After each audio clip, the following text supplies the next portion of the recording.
do what we do.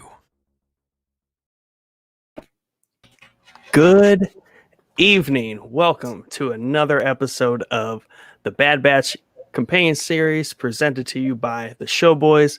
I am Pixel Nick, and this is your boy Mikey. Mikey, how are you doing tonight? Doing pretty good, man. Had a nice busy day with the family. Watched a new episode today. Very good. Yeah. Liked it. It was a pretty good one. Yeah, I enjoyed it. I mean, it's a nice straightforward episode. We had a kind of like a single arc here. This was definitely more in line with a filler episode, I think. Compared to like last episode, which we thought was kind of maybe a filler episode, but they ended up doing a lot in that episode. We're a lot of jumping around, but this one, I mean, very straightforward arc. Got a nice little adventure. Got to see a more colorful, I think, or a more distinct, fun, different planet than we're used to seeing in Star Wars a lot of times. I'd say kind of a big contrast from the last episode. Yeah, for sure. I mean, the dark planet with not much. They're kind of in like, future city setting, Yeah, and I like, and this is the planet here. It's Pantora, and it was in the Clone Wars before, and it's kind of home to these blue looking people, and you see some of them in the episode. But yeah, it definitely has that kind of like Arabian, kind of arid kind of vibe to it. Like a market. Yeah. Urban market kind of, yeah. Well, I liked it because it was kind of like it was kind of had like a Coruscant, big Star Wars city feel with like the skyways and all the ships and stuff. But down below, it was cool where it was just kind of like a more, like you said, market kind of place. You had your vendors and just like all the foot traffic, basically. Yeah. Yeah, so, I thought that was cool. Nice set up for some nice action scenes in this episode. Yeah. I mean, it definitely lends itself to the kind of action they executed in this episode, which was pretty fun. Yeah. Kind of like recapping it when I was like rewatching it for the episode tonight. I was just like, man, there a lot happened, in that one sequence. Yeah. But before we get into it, a little bit too much more, I would like to encourage everyone to go see the latest episode of What's Watching, episode 38. And we covered movie conspiracy theories, and we had some fun Star Wars ones in there. So for anyone that likes to hit all the Star Wars content here on the show, boys, go check that out. But like we said, this was a fun episode, a little bit of a filler, but change of setting, cool use of characters. They did some fun stuff here with the Batch and some others. Yeah. Poor Wrecker, we'll get to that. that poor bastard. Just show me what needs. Yeah. I'll take it. Yeah, he's just the designated like one-liner all the time.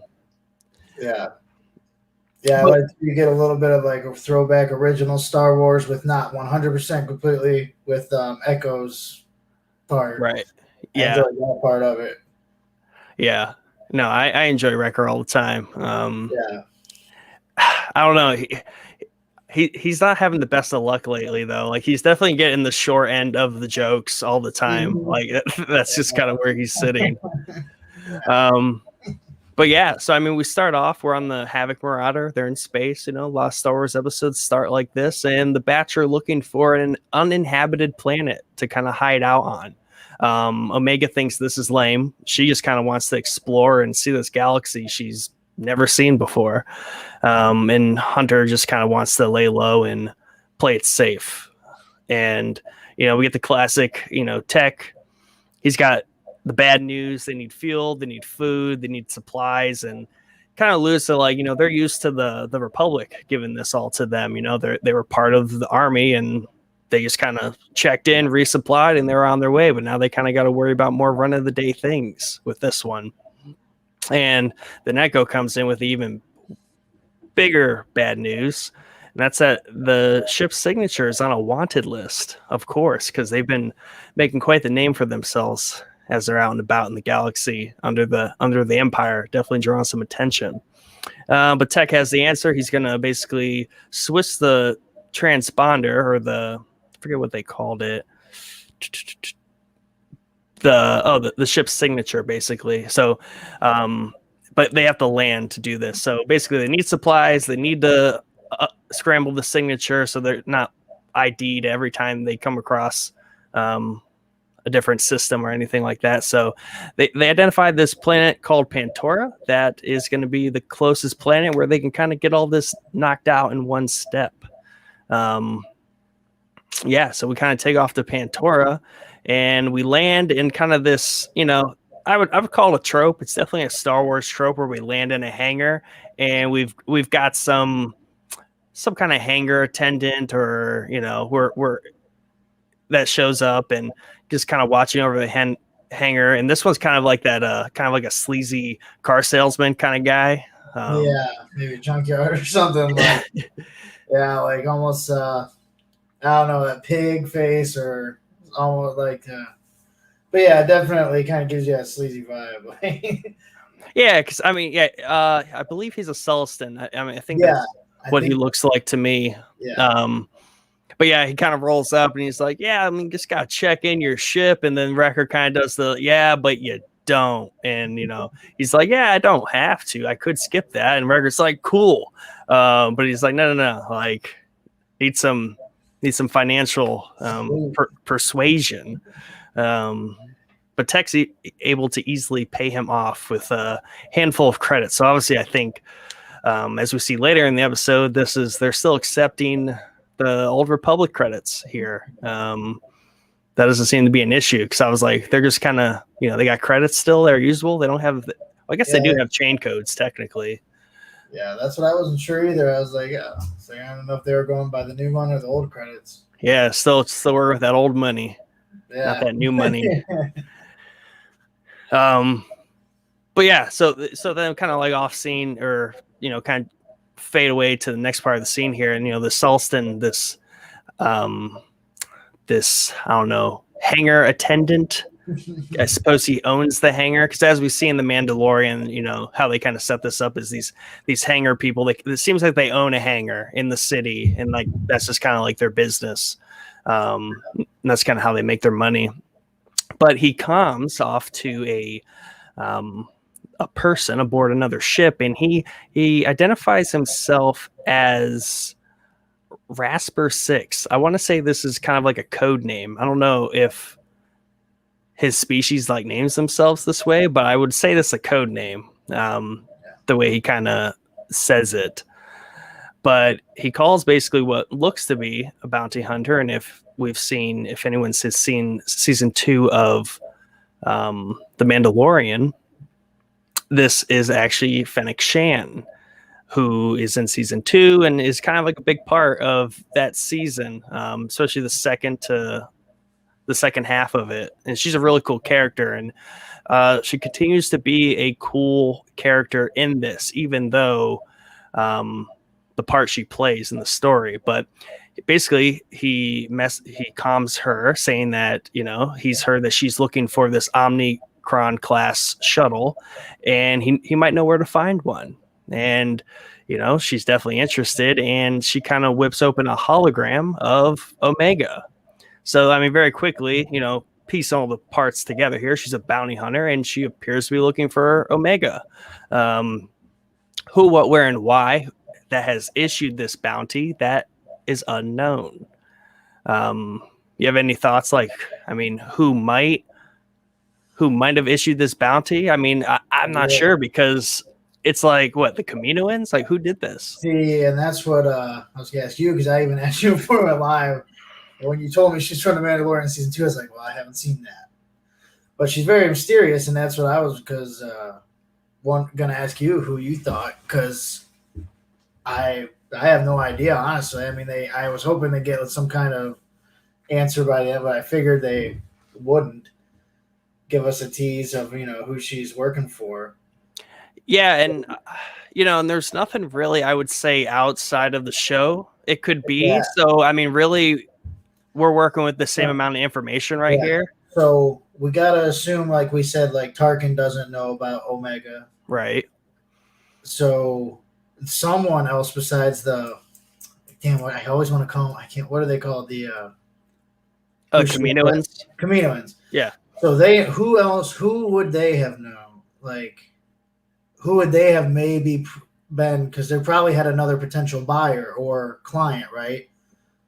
Besides the Tarkin and them.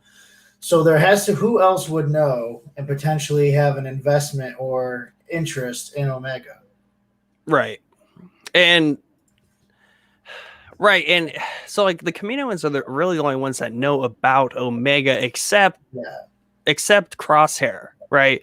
But I don't know why Crosshair would be specifically after Omega. And I feel like he would rather do it himself, which I thought his lack of him in this episode, because they kind of just focus on the batch.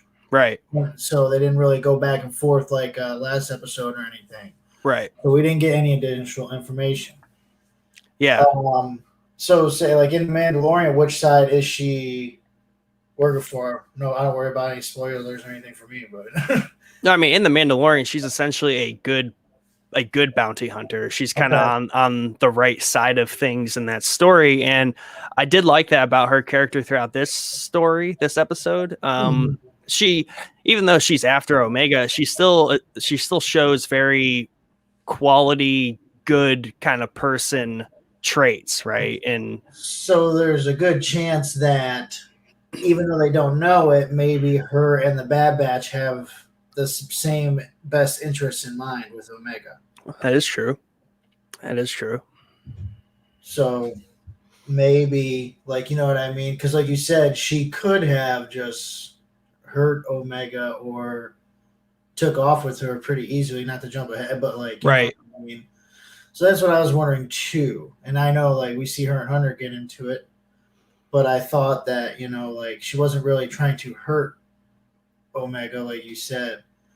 So I think it might end up being something like that where, you know, maybe whoever she's working for, maybe their interest for Omega is not, you know, it's what the batch, you know, could be a common goal. Yeah, and I mean after the last time we saw the Kaminoans and we saw Nala Se kind of, you know, them talking about the phase 3 and stuff. Maybe at that point they issued like a bounty hunter to go find Omega directly, because you know they can't exactly just ask the batch like, "Hey, can you bring Omega back real quick? We need to do some experiments and do next phase." So it could very well easily be Nala Se and the Kaminoans, I think. Yeah, I was thinking it too if they were, and I was like, it could be. I was guessing, you know. So yeah, it's definitely. Yeah, I don't know. That's what. Yeah, so that definitely was like a definitely overall picture. I was like, I'd like to see where that lead, you know, is going into the story. Yeah, they're definitely saving that for later. Yeah, I definitely hope like the way they were doing it that it's going to be a pretty nice reveal, you know, of like who, you know. Yeah, I like the idea you have there of like Fennec technically being on the same kind of side as the batch, and they just don't know it, and there's kind of like a run in like that. They're, you know, even they don't know that they're all kind of working toward the same goal. Because Hunter, obviously, in all their missions and stuff, they haven't come across her because he can't identify her, and I think he said something like she must be a bounty hunter, right? You know, so even they don't know what. You know, they just know she's there for Omega, but same thing. They got to assume, like, well, for who? Right. You know? Yeah. Got a comment here from the one and only Mike Courtney. He asks, wasn't she indebted to Boba for some reason? Oh, he saved her after Mando left her for dead, yeah? Yeah, that I would say that's true. She's definitely kind of Boba's right hand to, you know, all his dealings, but that's all very far in the future from the Bad Batch, so I don't think that has any implication on this story. But yeah, she is indebted to Boba basically, and we'll get to see a lot more of that in what is it, the Book of Boba in this November. So that'll be very exciting to see Boba and Fennec continue their path to conquest, whatever they're up to, you know, for everyone that's caught up on The Mandalorian, which I suggest everyone catch up on that. Yeah, I will have to do that, but definitely before that comes out. So I'm going to have to make that happen. Right. So kind of moving on here, like, you know, back in the hangar, Omega Hunter and Echo, they get ready to head out for some supplies, while Wrecker and Tech stay behind to, restock the ship and, fix the signature issue that they have. Wrecker is disappointed that he can't go because he just sticks out too much, as Echo put it. And for like use of characters, I like the use of Echo in this episode. So Echo, obviously looking like every other clone in the galaxy, would stick out a lot if he didn't cover his face in some way. So basically, he disguises himself as what looks to be a droid, and he kind of has. It reminded me of, man, was it the movie with the fighting robot? It had Wolverine in it. Chappie. Wasn't it Chappie? Yeah, shit. What's that called? Yeah, I know what you're talking about, though, where he can control him. Yeah. Well, it's like the Rock'em Sock'em robot like movie, basically, I think, kind of. But basically, like his headpiece, that's what it reminded me of, the way it looked. And also maybe District 9. I don't know. It definitely had a very kind of future Earth robot look to it, but it looked really cool. I mean, it's a cool outfit, and as always, he's got the duster on. I definitely like the duster look when it comes to troopers and stuff. And he's got the old attachment on his hands. So yeah, it fits the part. I mean, he's practically. I mean, he's a cyborg, but he's half of what he's looking to be. But Wrecker's also upset that him and Tech always have to stay behind him and fix the ship, and he, while they go off sightseeing, Omega is like, sightseeing, and Hunter's like, no, like we got stuff to do. Because once again, like Omega, like she just wants to get out and just see the galaxy, right, and see things and do stuff.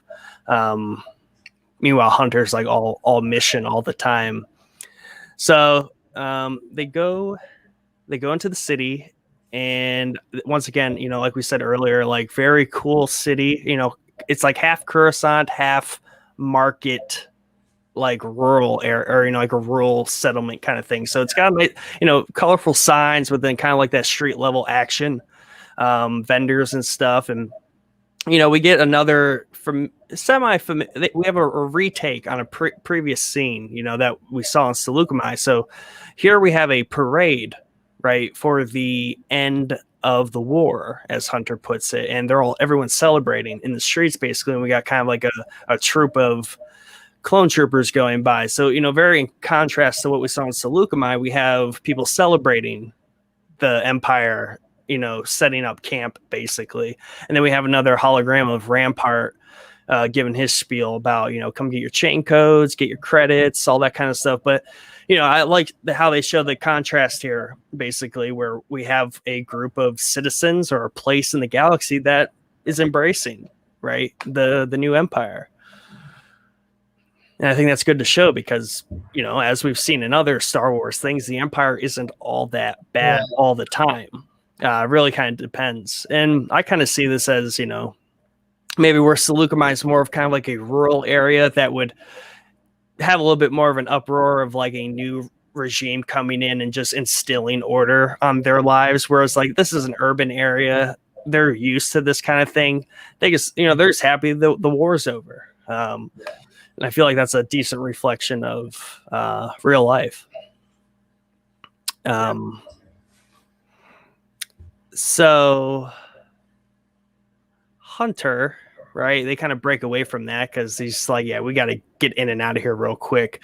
So we kind of see him, in one of these shops, and he's bargaining. I forget. I want to say Ithorian, but it's not Ithorian what this species is. But, basically he's trying to sell he's trying to sell Wrecker's last explosive for some credits, because we saw in the previous scene, Wrecker was like, that's my last one. He's like, it's the only thing that's worth money. But the shopkeeper here is more interested in his droid, quote unquote. And you kind of get Echo doing the like, oh crap, yeah, I am dressed as a droid. So basically says 2,000 credits, and Hunter at first like, yeah, he's like a military droid. He's kind of playing into this whole like bargain. So it's like 2,000 credits, and he kind of talks Echo into it, but Echo's like, I'm worth more than 2,000 credits. Ultimately, they settle at 3,000 credits, which still doesn't seem like enough to buy Echo. But it's a quick way to make some money, I guess, because basically Hunter was like, you can just escape later. That's kind of what he alluded to. Nice scam. Yeah, nice little shicey scam there, right? But I guess you can't exactly sell a person here. Droid, yes, people know. Yeah. So it's a fun little thing. But meanwhile, while that's all going on, Echo had found like a little doll or whatever, and basically, I was going to ask you, would you call these like space pugs, like Star Wars pugs, these two little like dog things that she gets distracted by? Yeah, I guess. Yeah, that's what I thought. Yeah. It's like these. Yeah, definitely got the pug vibe. Yeah. So these two little pugs in like a crate in there. One snatches the doll from her, and she chases after it. Yeah. So now we have a detached Omega from Hunter and the crew. Yeah. Hunter realizes this and then chases after her. Meanwhile, Echo's taken into the back of this shop, and there's a bunch of droids, and he's in charge now. Nice little detail there. We get a lot of Echo side action, but it doesn't do a whole lot. But it's important later. It's good. I feel like it was good comedic relief. From the action, that and Wrecker kind of. But I felt Echo with the droids. I thought that was probably the funnier part of that. Yeah, honestly. Yeah, it did have that kind of. I don't know. There was something funny about how that was happening, because obviously, like, Echo was in a situation he wasn't thrilled with, but it turned out for the better, and he kind of had the upper hand there for the day. And then a little, back and forth with him and the one that looked like 3PO. Yeah. That was pretty good, You're not a droid. Yeah. I have to report you or whatever. Yeah. He pulls out his blaster. Well, the other thing, I was like, you just bought a droid and he has to have like a blaster on his hip. Yeah. Not a problem, I guess. Yeah, it's a military droid, but must have been concealed pretty. Concealed on my hip, open carry. Yeah, I'll see open carry is a thing here on Pantora. Yeah.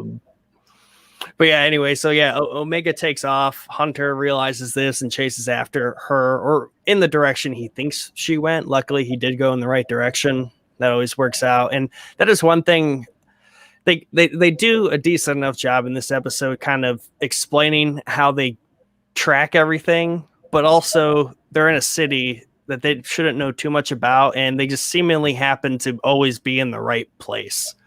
Yeah, well, I thought too I thought they show the versatility by like tech's able to get into the security systems of the camera, right, on the city, the security cameras, and use them once they really get into it. But yeah, it's they just kind of have a lot of convenience here. It's a big city. Any which way could happen, but yeah, that wouldn't be much of a story if they ruin that.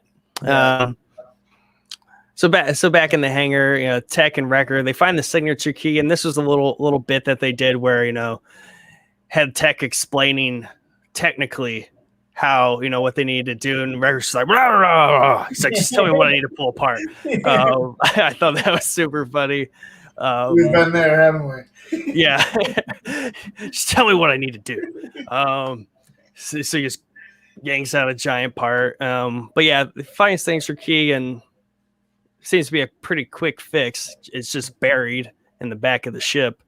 But at the same time here, Hunter calls in. He's like, we got attacked. Omega's missing. The attacker seems to be after Omega.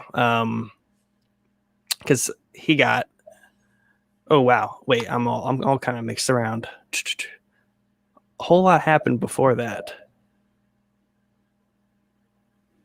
Oh yeah, he goes. Okay, never mind. I did skip a scene. So Omega, runs off, and she chased after those pugs, the space pugs, and but then she like quickly kind of becomes scared because she's in like a completely foreign place. There's like scary thing in the crate. There's like traffic going by, and she gets a little scared there for a second. But then, lo and behold, her pursuer, yet to be known, shows up, and it's Fennec. And she kind of takes and this is what I meant earlier about Fennec kind of being this good character still, right? She's still like, it's in line with Mandalorian. Like she goes about things in a very tasteful way, right? So like her approach here is to befriend Omega, not just snatch her up and run, like basically becomes her friend very quickly. I mean, Omega is very naive and innocent and just curious about everything, but it works for this. And Finnick basically confides in her a little bit, tells her it'll be okay, I'll help you find your friends. And they basically walk along the streets for a good bit here, and there's kind of getting to know each other, right? And Omega is just kind of asking like some genuine questions, like, "Are you a soldier?" and "Who are you with?" and all that kind of stuff. And they do that. They bump into that. Fennec bumps into that merchant or whatever and steals some fruit for her, and they have a little bit there where she's basically like, "Yeah, sometimes you can break the rules," because Omega's like, "You didn't pay for that." Right? Very innocent, very naive, like. And Fennec's just kind of like giving her take on the galaxy, while there's Omega just kind of trying to understand it all, because there's a lot going on.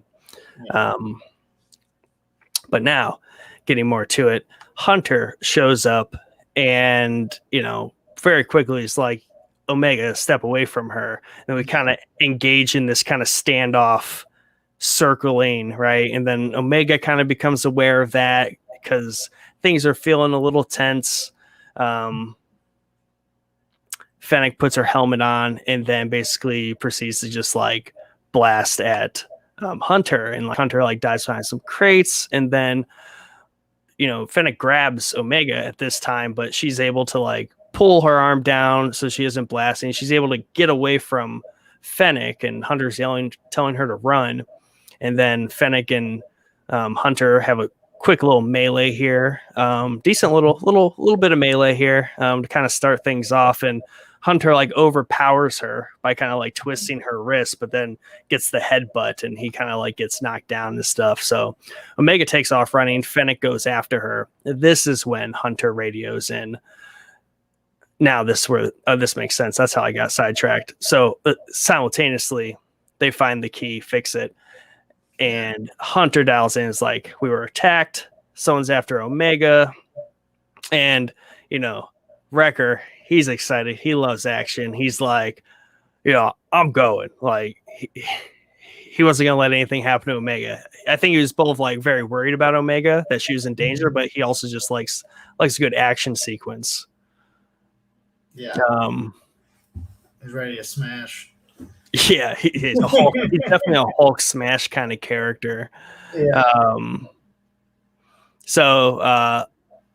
But then Hunter also, so Wrecker takes off, and Hunter's basically like, "Yeah, well, Tech's like, I'm gonna go get into the security cameras for the city and kind of help from like a bird's eye view." But Hunter's like, also like, "I made a bit of noise here. We're probably gonna need to get out of here." And Tech's like, the ship is in no place. He's like, coincidentally, we would need a team of maintenance droids. Well, thank goodness we sold Echo earlier. Echo happens to be with a bunch of maintenance droids, and Echo, he's like, "I can help with that." And so he basically, to catch that up, he just like basically springs them out of the shop and kind of just brushes past the shopkeeper. Like, that shopkeeper's a pushover. Like, they all just like kind of walk down. He just hands them the restraining bolts, like, "Peace." Yeah, it's like, "Oh, taking them on a field trip." Yeah, they'll be back. They'll be back later. Sorry about your 3,000 credits you paid for me. Like, yeah. So he just tells that robot, "I'll put you in charge after this mission." Right. And then he's okay. You Yeah. don't even care about what that dude says. Yeah, it's funny. Yeah. So like that kind of all happens along there, and Omega, the chase kind of continues, and like Omega gets out of sight from Fennec, hides behind a crate. She spots a maintenance hole manhole kind of thing, heads down there, and she's kind of running through the maintenance tunnels, runs in the Wrecker very coincidentally. I think this is the one, like, okay, how did Wrecker know to be down there? And like that, I mean, cameras or not, that just seems hard for that to line up, especially Wrecker. Yeah, I guess maybe just dumb luck. Yeah, very dumb luck. That one. Yeah, I don't.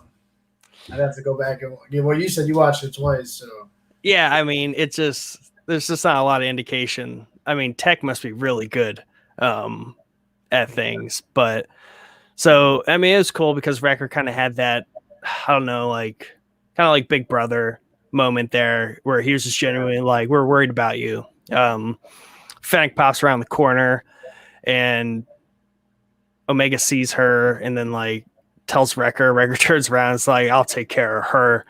And this is where he kind of gets the short end of the fight again, because, you know, he tries to do the whole like Hulk smash, just charges her. Fennec being a little bit more of like an agile ninja-esque, you know, fighter, just kind of like redirects his, you know, his momentum and then hits his head off of a pipe or whatever, and then he's knocked out. Yeah. I mean, Wrecker needs to start winning some fights. Why is he not? He's not winning.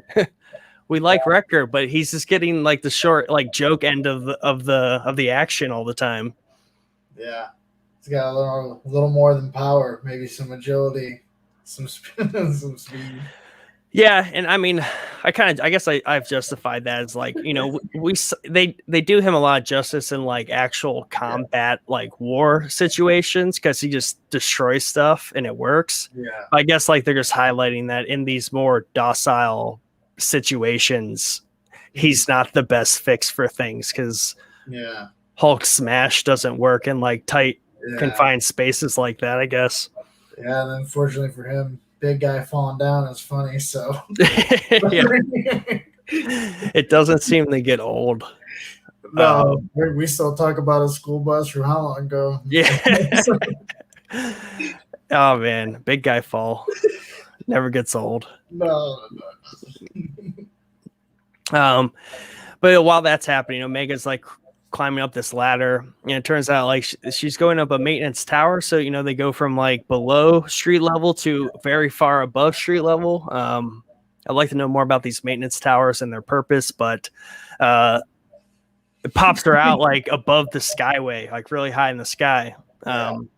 It's convenient for the episode because we make a very quick shift from kind of like a street level underground pursuit, and we kind of go, you know, we go up high and we get some vehicles involved, which makes it very fast pace. Well, Fennec's chasing after her. Omega's able to like seal the hatch. Meanwhile, you know, the police are kind of the local authorities are being alerted. So that's helping Tech kind of track the action. Tells Hunter that, you know, they're reporting like a child hanging from this maintenance tower, and Hunter's kind of like hanging, right? So Fennec, I believe it was Fennec trying to get through the door, like made it like kind of like spark and blast, and like nearly knocks Omega off the tower, and she's just kind of like hanging on. So like Hunter steals the swoop bike to go basically get her, because he needs to get up high. Well, Fennec once again kind of shows that good trait, good quality here, like kind of helps her, right? Like helps her, doesn't just let her fall. Obviously it's her target, but, you know, pulls her up. But then also sees Hunter coming and, you know, gives her advice. She's like, you know, tuck and roll basically when you land. So like we keep seeing this good nature from Fennec, where she's genuinely trying to help Omega, even though she's trying to be her captor. So there's still definitely, you know, she's a target, but she's obviously meant to be kept very safe. Obviously not meant to kill her. Obviously, you know, she's not instructed to like hurt her anyway. So definitely, you know, it makes me think the Kaminoans still kind of issued this bounty for her, because I can't think of anyone else that would, and also that would line up with the behavior that we see. Yeah, that's what I thought too, because like she could have easily, right before like Hunter shows up, you know, a few scenes ago before the big fight, she could have easily just like took her, you know, she's smaller, you know, so Just like knocked her out and just stunned her or whatever and just carried her away. Yeah.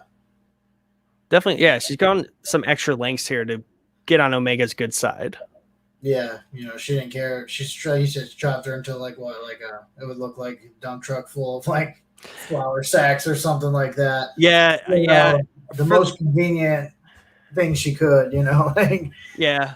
For the sake of translation, like, yeah, basically dropped her into like a truck on the highway, from the overpass, dropped her down to the truck, and she jumps down with her, and then basically Hunter's close behind.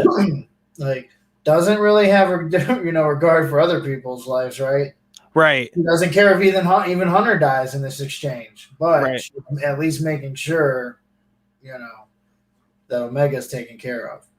Yeah, and so far they've been pretty kind of non-threatening to the city at large, but quickly in this chase, right, where they're on the back of this truck, and then Omega and Hunter's on the speeder bike, and Fennec's shooting at him in like basically traffic, so that's causing some disarray. But then Omega goes to like dump the dump truck, and that causes Fennec to fall out, and obviously all the stuff with it. She lands on a vehicle, basically hijacks the vehicle, throws the guy out of the vehicle from pretty high up. I assume he's dead.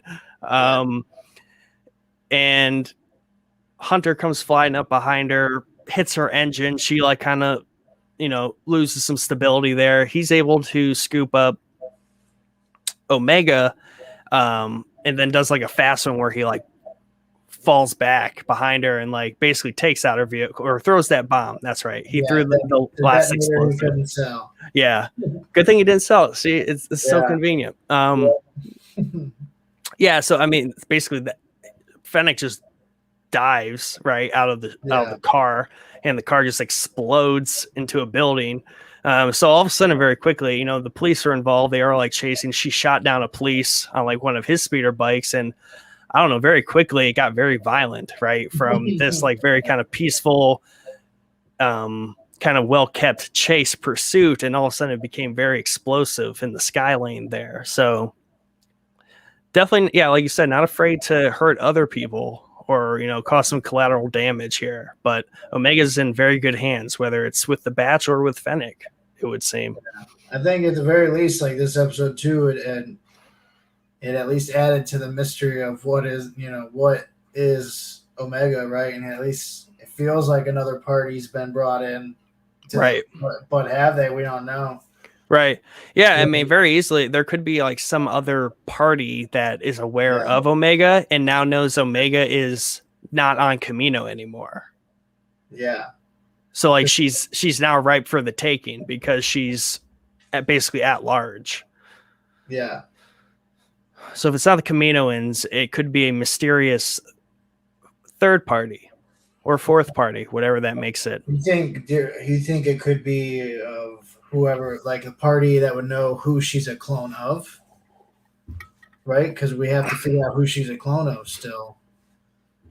So maybe whoever would have been the Caminoans cloned, maybe they have some kind of deal with, whoever they actually cloned Omega from. But other than that, I really don't know. I'm thinking where Boba Fett is at this time. Jango's dead. Boba is basically a young bounty hunter in training.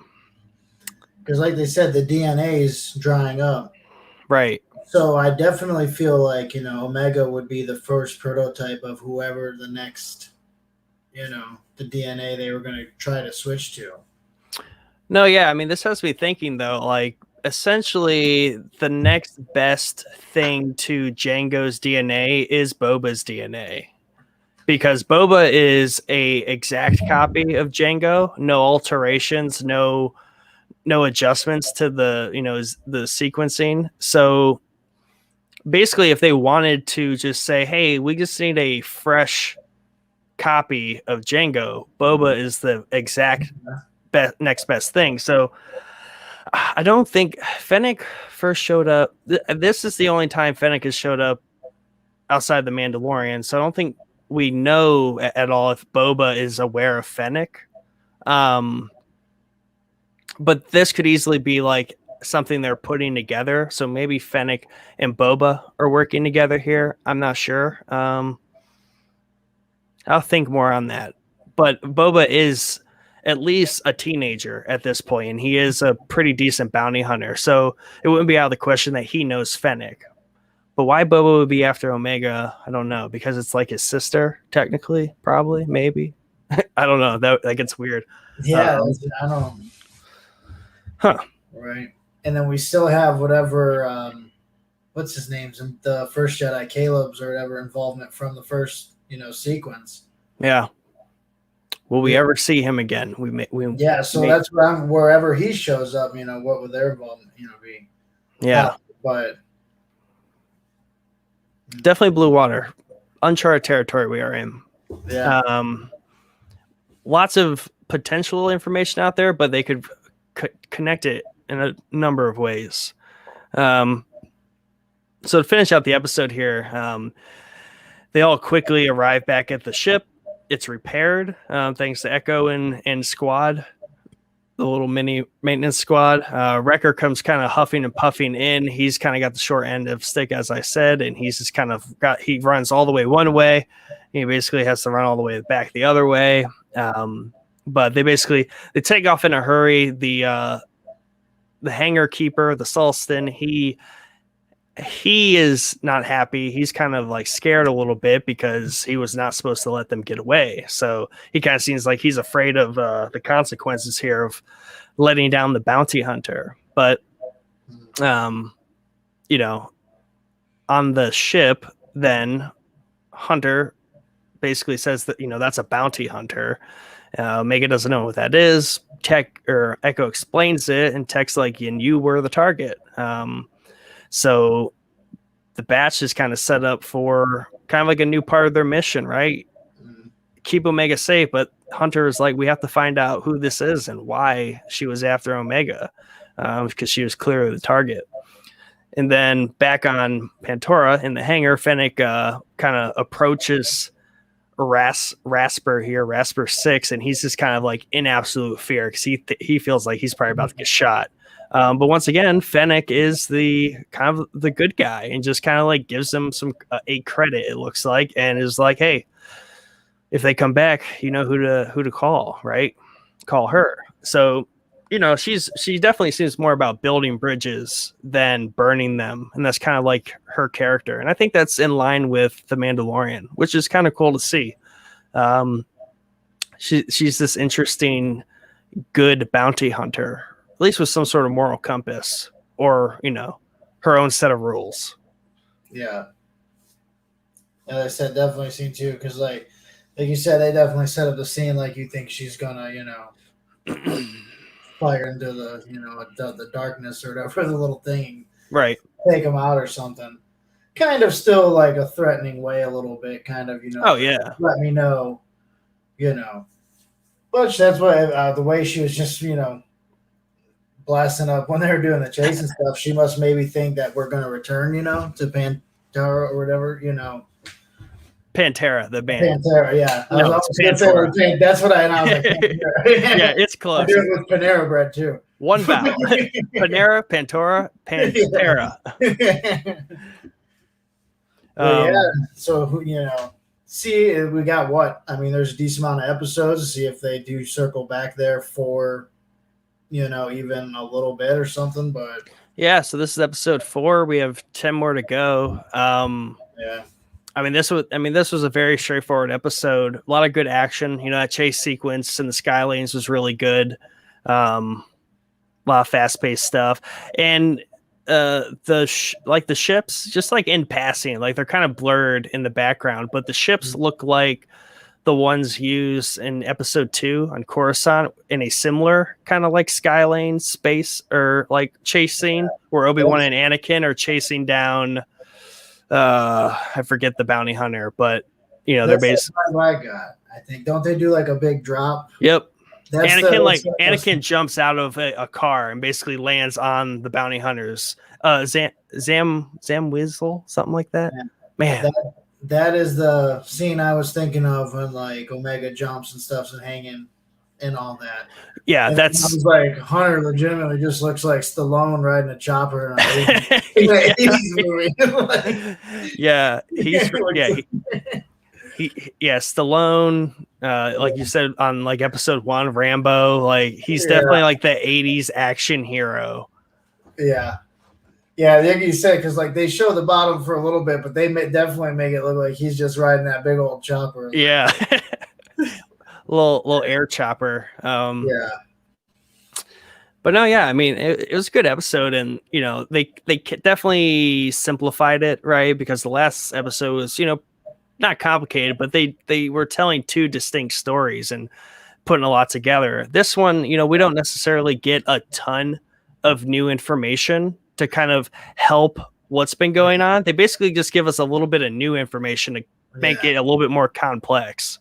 yeah. I feel like they add a little to the mystique of Omega, and then they also show it's kind of like Omega's episode. I feel because they show for the first time, right? She's kind of caused a problem for the batch. They don't get pissed about it, but her being naive and not, not being in the world, she kind of got herself into a situation because she had no experience. Yeah. So you see, a little bit of her, innocence getting her into some trouble in the world. It didn't help, but I mean, I don't think anyone's gonna knock you when a bounty hunter's after you because probably Hunter would have initially been pissed that she got lost. Yeah. But he found her quickly. But the main problem was like there's this bounty hunter that is clearly after you. But they said like when she said, "Oh, I want to explore," like she kind of found out, like what that might mean. Yeah. Yeah, and that goes, and Fennec even has that line where Omega asks her, like, are you a soldier? And she's like, not really. But she's like, well, why do you carry a blaster? She's like, gotta protect yourself when you're out here alone in the galaxy, right? So kind of giving her some advice there, right? Kind of like a foreshadowing there of like, gotta watch your back. It's a dangerous place out there. And Omega, basically really played into the friendly stranger routine of getting kidnapped, right? Yeah. It's like, don't talk to strangers rule. Hunter did not. No one told her that one. Yeah, like I said, you see that innocence because she doesn't even hesitate to tell Fennec anything, right? She just very open book. Like, yeah, she goes in so far as to say, like, huh? She like puts it together. She's like, I was alone. I'm with my friends. You're alone. You should come with me and my friends. Yeah. She's like, sure. That sounds lovely. Let's go. Yeah. But yeah, at some point she would have had to have like kidnapped her though. Like I don't think Omega would have just gotten onto her ship and left. So she's definitely doing the slow play there, trying to get Omega. But they definitely added more questions, right? Because now I would definitely consider it's like a third party now, right? Why is Fennec after her? Yeah, that's what I would think. Like Kaminoans, it does make a little sense if it was them now trying to protect their, investment in their Omega, but I feel like it is the third party trying to get her from the Kaminoans. Yeah. Because they had to be working with somebody else if it wasn't Tarkin and them. Yeah, the bounty hunter connection with Fennec back to Boba potentially being a thing would be interesting. That would be very interesting for them to make that work. Because they put a lot of work into Boba in the Clone Wars, kind of showing like him progressing as an adolescent into the bounty hunter we know him as. And then there's the Boba Fennec connection in the Mandalorian. So that may be too big of a coincidence to kind of cast aside. That makes me excited. Maybe we get to see a young Boba Fett in this. That would be cool. And I think that would be a pretty big reveal, right? And that coming in, maybe. What was that? Like, say, coming into this, did you think Boba Fett might be in there? Not at all. But now I'm really thinking about it because technically he is a clone. He's the DNA that they also need. Yeah. So if they can't use the current clones anymore for like good samples of DNA, and they need, previously we thought it could be any one of the 5 altered clones, right? The Batch or Omega. But potentially that means Boba could be out there somewhere too, because the Kaminoans are well aware of Boba. Maybe not exactly where he is or what he's doing, or if he's alive, but they're aware that Boba Fett exists, and that's like the closest thing to Jango there would be. So I was gonna say, I think it might have been episode 1, but when we were talking about, and I was like, could Vader show up, and stuff like that. I don't remember you saying Boba Fett. Yeah, no, Boba Fett could a young adult, late teens. Boba Fett could show up. Hell yeah. And that would be cool, because that would place. I don't know if in The Mandalorian they allude to how long Fett and Boba have known each other, but this would mean that they were long-standing friends or allies for many years before The Mandalorian. So yeah, and then now knowing she's from The Mandalorian, and how you've said how they don't care and they'll cross over from animation into the real stuff, I wouldn't be surprised now though too to get Boba Fett, because you got him a little bit in The Mandalorian. He's got his own coming up, so maybe they do plan a little more of his story. They'd have to DH him a lot. Would they? Yeah, because Tamara Morrison is currently right now like prime Mandalorian aged Boba Fett, right? Kind of like 50s, 60s, like very vintage bounty hunter. This would be like a 20-year-old at best. Well, yeah, I was saying though, maybe something that happens in the show, they could play just like something for a backstory. For something in the show or something, like just a little more Boba Fett exposure. Not that he really needs it, but if something, it's probably the last thing they could get Boba Fett in before. Well, that is true. I mean, if they want to continue on the whole Boba train, like there's a lot of room. They put a lot of work into Boba in the Clone Wars, so it completely makes sense if they were to continue that in the Bad Batch, which right after the Bad Batch, like 3 months afterwards, we get the Book of Boba. So monetarily, Disney, Lucasfilm, it would make sense to continue a little bit of a Boba hype train here. So that's a good point. Yeah. So it would seem like a good bet. Everything lines up like we might get him, even if it's just an episode. Right. You know what I mean? I don't think I think that I think we'll see Fennec again for sure. I don't know if we'll see Caleb again. And I think I don't know if we'll see Tarkin again. I think we will get a lot of misdirection in this show, as far as like they're gonna feature a lot of like one-time, couple-time characters, and then they're out for certain arcs. And that's kind of what the Clone Wars did too, though they eventually came back season after season. But as far as this like standalone season goes, like I think there will be a fair number of characters we see and then don't see again. But I think we'll see Fennec again, and then maybe Boba for an episode. Do you think that what's his name, Saw Gerrera, how they had him, but then in the next episode they kind of mentioned him? Do you think he was probably just in that one? Seeing how we didn't get a lot of Saw Gerrera, he was just like more of a cameo. I think he will get at least an episode basically featuring him. So you think he'll be back? Yeah, I think he'll be back for like a full, like fleshed out arc with the Bad Batch, where they actually team up with Saw and help do something. Because, and I think that goes back to episode 1, where the Batch don't really have a lot of friends or allies, but I think they're going to learn much through this season that they have a lot more allies than they originally thought they had, right? And they're going to slowly set up a network of friends and allies in this series. Saw Gerrera being a very early one. Fennec maybe at some point.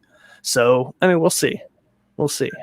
But definitely a good pace. I like where the show's going. Yeah, and like a next episode, hope we can see back, what Crosshair, That's a good point. Like, how Even long are they this gonna? episode, you know? Yeah, we didn't get any Crosshair, basically any other previous story arc explored outside the Batch's adventures here. So I would be interested to how long they leave Crosshair unaddressed. Yeah, because you gotta feel. I feel like he's gonna go rogue or something, and it's gonna be a big meetup. Like the Batch will be somewhere. Maybe we see Fennec again there. Crosshair. It's gonna be, you know, Right. everyone's gonna meet at some point. You know, trying to. So I'm curious to see how they do that. You know. Yeah. And I will say from our speculation on the last episode about how dark this series, this season can end. It's been corroborated as I've watched some other people talk about it, and I mean, yeah, people are feeling it's going to go pretty left of field and get pretty dark as far as like even insofar as like the Batch killing themselves to like save the day, and it makes sense. So I wouldn't be surprised, man. Look, like Marvel has a bunch of those scenes, like Groot. Spoiler warning, where he at the end of Guardians 1. Yeah. Loss is a big thing in all Disney, Marvel, Star Wars. Yeah, which kind of makes sense. It makes me, but it makes like other, we might just have one. I don't know. We might just have one. If they go that route this season, I mean, that makes it a very short, the Bad Batch. And very quickly, maybe this falls into a pattern where it's like, this is the Bad Batch's story. Right. Yeah. And I would say they don't have a lot of time because I would say this phase in the story of Star Wars needs to be kind of short because the Batch isn't around in a lot of other things. And it's hard to kind of sweep them under the rug and be like, oh, they just weren't there. Because like once we get into like Rebels and like that kind of thing, like the Batch has to be somewhere helping, but they're not.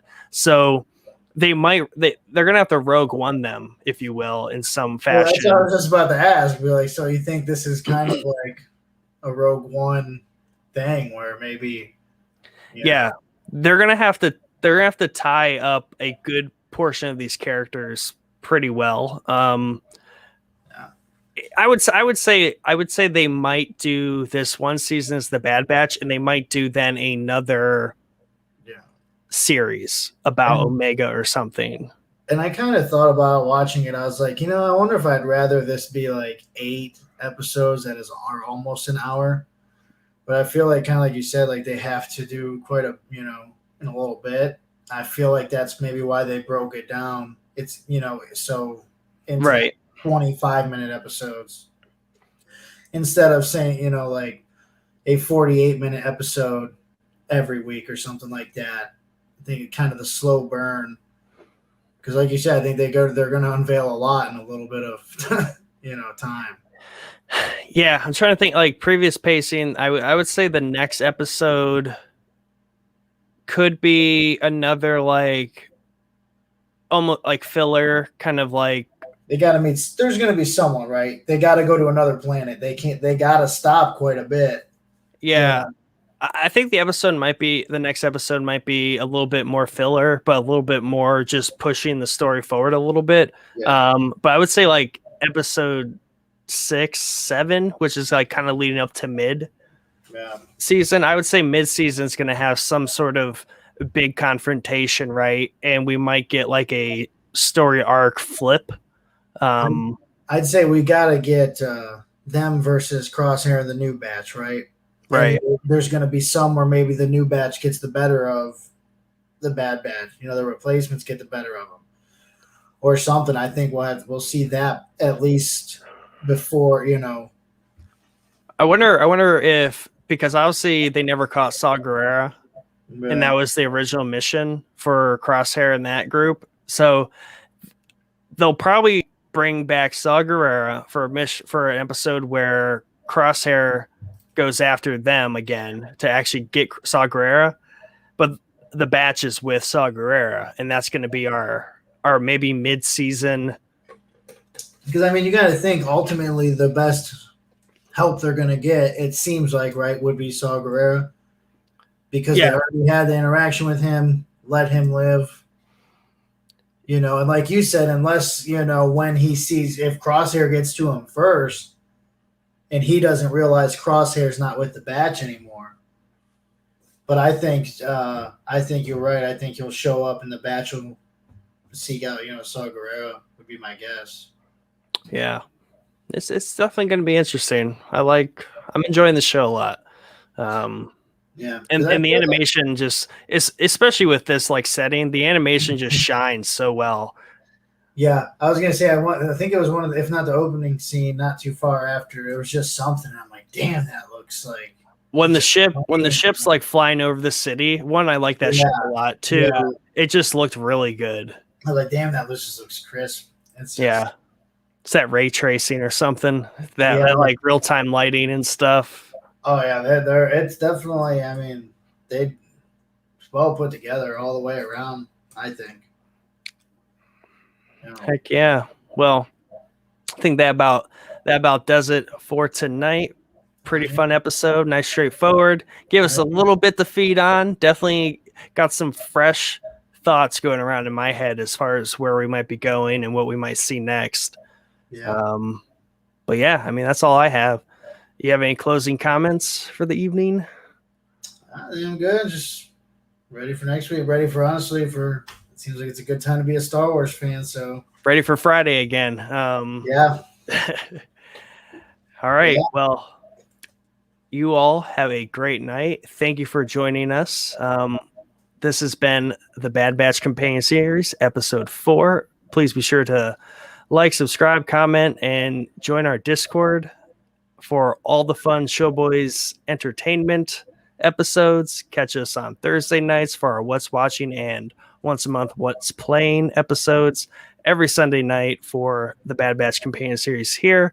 And then me and Mike every other week for the newscast, which is continuously being a fun idea and thing that we explore and are kind of expanding on every time we do it. It's our fun little playground of news about the industries, gaming, film, TV, all that jazz. But for now, I'll leave you with the sweet theme music for this companion series produced by Unlisted Productions. All of you have a great night. Peace.